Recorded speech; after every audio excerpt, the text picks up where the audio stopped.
Hi guys, it's Leah. So today I'm going to be talking to you about my husband and I's decision for the year 2020 to be a low buy year. Now, I would say in the last few weeks I had a lot of video recommendations on YouTube for no buy years, reviews on my no buy year or a low buy year. Now, what does a low buy year mean? I think that's really personal to everybody because it's something that you're gonna have to make up on your own, your rules and stuff. But pretty much for me, how I see a low buy year is a year where you really try not to spend any unnecessary money, and the goal is to save money. Now, a no buy year would probably be a little bit more extreme because obviously you are gonna, in a low buy year, it's just cutting down your expenses. A no buy year, you're gonna really probably not be spending any money except for essentials. I'm calling ours a low buy year because there are exceptions in our rules for purchases, and I also don't want to make it so that we're punishing ourselves because this is something we're deciding to do, and I want to be able to stick to it. So me and my husband sat down and I did have a discussion with him about this idea of doing a low buy year, and he was on board, which I was really excited about. Now, I made some of the rules and he agreed with some of the rules I made for myself and some of the rules I kind of made for each other. But I asked him to also sit down and make some rules for himself because I think everybody has their own areas where they tend to buy things and tend to spend money. So he has yet to do that. He has to sit down and do that. I did make a list for myself, and I'm just going to go through for you and to show you what our low buy year is going to look like and some of the rules that we set up for ourselves. One of the areas where I tend to spend money, really just this year, is clothing. So I, in the last few years, really haven't purchased that much clothing, but it's because I was pregnant and then not pregnant and then pregnant, and it's kind of hard to buy new things when you're in that in-between stage, postpartum and then pregnancy. It's silly to buy clothes when you're pregnant, and even pregnancy clothes, I'm not like a huge one to go and buy like a bunch of pregnancy clothes because it's such a short period of time. But after I got back this last time after having Evelyn, I finally got my body back. I felt like my style had changed a lot. I did buy quite a few clothes this year. Now, it was mostly thrifted, but it still adds up when you are buying things. So I did, some of my first few rules are all about my rules about buying clothing. So I made a rule that I can buy clothing if I need to replace something that I wear a lot and it is worn out or was ruined in some way. Now, if something is ruined that I don't really love, I think that's where I have to be making a decision, like, do I really need to replace this item, or is this something I can let go and I don't need to put back into my wardrobe? The other thing I am okay with buying as far as clothing is this: if it's an item that I know I have thought about wanting to add to my wardrobe, and I've thought about it for a good 3 to 6 months before purchasing it.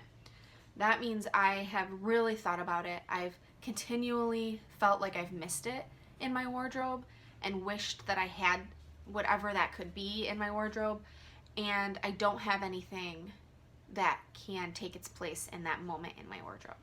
And then on top of all those things, they still have to pass all of those kind of rules. But if I see something that I do want, say it was one of those things that I've thought about for a long time, I have to make sure that the piece of clothing or the shoes or whatever it is, I can see myself wearing it 30 times, like right away. Because I know that there are items that I have bought where I almost can barely even find one time where I might wear this item, but it feels so special that I buy it, but I never wear it. And then there's items that I buy and I know I'm gonna wear this thing like at least a couple times a week. Those are the things I want to be buying. The clothes that I'm gonna be putting in my putting on like every week that I know I want to wear. And then that goes along with that is also that I have items in my wardrobe that go with this item I want to buy. If I'm buying something but I don't have a pair of pants to go with it, or the right pair of shoes to go with it, then I don't think it's going to be a good purchase for me this year. I don't want to be purchasing something that then I need to go purchase something else in order to wear it. As far as kids clothing and stuff for the kids, I'm okay with buying them stuff. They're growing kids, and I'm going to be needing to buy them stuff, especially my son. I don't have as many hand-me-downs for him. Evelyn has a couple bins of hand-me-downs waiting for her to fit into them. And so first I'm gonna always go to those hand-me-downs and make sure and see what we have. And then if there's anything missing, then definitely I can go and buy her some things. But I still would first like to look at secondhand for them. I do find it a little more difficult to find secondhand for boys' clothes, only because I think they tend to wear things longer and wear through things a lot quicker than girls. And so I do tend to buy his like pants and stuff like that brand new, because it's hard to find things that I like at the thrift store for him. But even still, making it a habit that if I am going to buy something for them, clothes that it's something they really need, not having anything like excess that isn't necessary. And also, as far as like other things goes, just making sure that it's something they need, not just buying them like frivolous things for no reason, because they have a ton of toys and craft stuff. They got so much for Christmas. They really aren't going to need anything this year, I don't think. As far as like essentials go, like skincare and shampoo and stuff like that, we can obviously buy those things, but something, and makeup, like I can buy makeup. But the thing that I'm making for myself, and honestly, this isn't an area that's like that difficult for me. I don't really buy makeup to excess. I honestly don't really buy makeup, except maybe lipstick. I tend to buy a lot of lipstick because I never can find the right shade, and then I bought it, and then I have too many. But this is my rule for me to keep me not buying way too much. If I can buy like new skincare and new shampoo and whatever, if I need it, if I've run out of something and then I need to replace it. And same with like my makeup. If I used the one foundation that I like and I want to repurchase it, I can. But if I have something else already that I can use in its place, I want to use that first before I go and buy something else. Just because I do have quite a bit of makeup from like years past when I was more into makeup, and so I'd like to maybe use some of the stuff I already have before purchasing anything new. Also, groceries are obviously a necessity, so we can do groceries, but I anticipate having a grocery budget, a much more like stringent grocery budget. We are pretty good with our groceries, but there are times where like we make a list and then we kind of go rogue in the grocery store and we get all these things that aren't on the list, and that's when we tend to have a pretty high grocery bill. Last year Evelyn was on formula, so our grocery bill was like through the roof.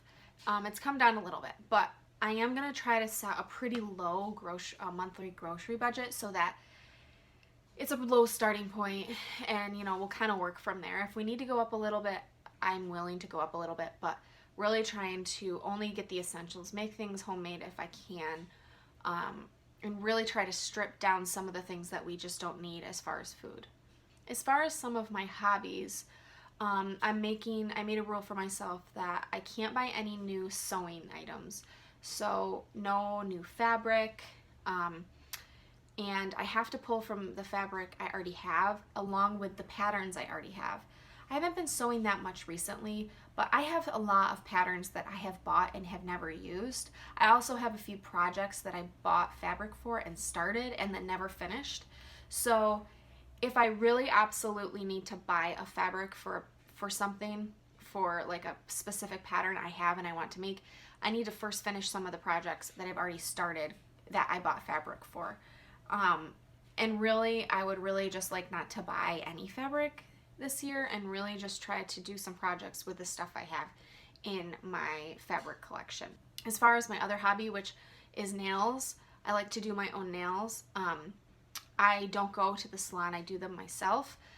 I have so much nail stuff. I do not need to be buying any more nail stuff this year. I could get through probably a couple years with the nail stuff I have.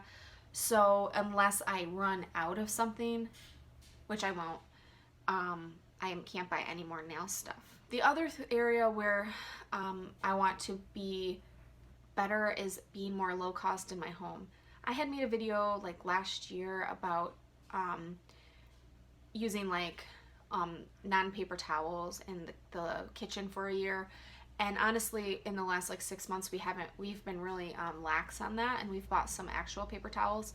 I'd really like to get back to that and implement some more cost-effective options in our home and cleaning and stuff like that, so that we're cutting down on some of the stuff we have to buy in our grocery budget. The last rule that we had decided was that expenses for experiences are okay.